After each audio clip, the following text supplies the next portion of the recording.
How do you define spare? Something which is a replacement. It is how Prince Harry defines himself in his autobiography. Welcome to another episode of Book Talk.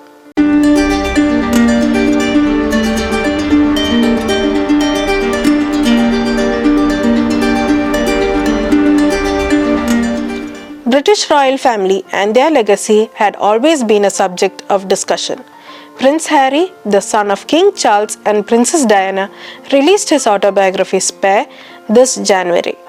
According to Guinness World Record, Spare became the fastest-selling non-fiction book of all time on the date of its release. It is one of the most anticipated books of this year. Prince Harry's resentment of being a spare is the major theme throughout this book. In his book's initial chapters, he reminisces his father's remark about his birth. Charles supposedly told his mother, Diana, "Wonderful, now you have given me an heir and a spare. My work is done."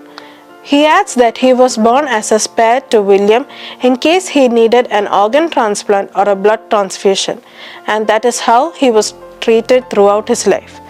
He talks about the lesser-known aspects of his life and family relationships. Spare highlights a complete lack of accountability in his life. Humor and satire is well used in this beautifully written piece of work. He has written his work in a manner which exposes the most intimate moments of his life. His perspectives and the way of thinking were shaped by the press.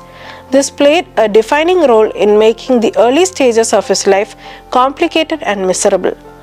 This book covers the period from the death of his mother, Princess Diana, in 1997, his life after that, his days in the army, his wedding with Meghan Markle, into his leaving the royal position in 2020. The root trauma here is, of course, Diana.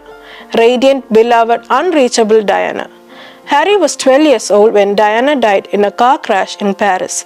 As the world watched, young Harry had to march behind her coffin in the funeral procession, shaking hands and exchanging pleasantries with the many mourners who had never met her, and whose hands were often, he writes in a striking detail, wet with their own tears.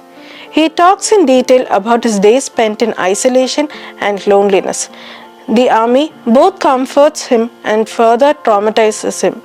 He feels that he grew up while on service, he found his sense of purpose.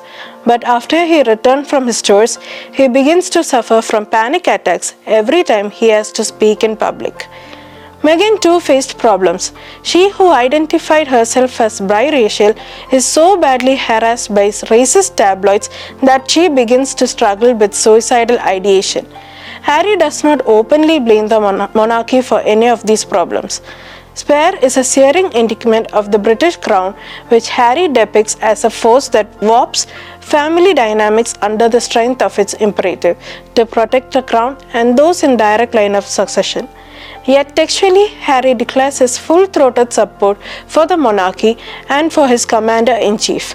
He writes lyrically of the magic of the crown itself, the beauty of the jewels, and of how much it believes people of the British Commonwealth.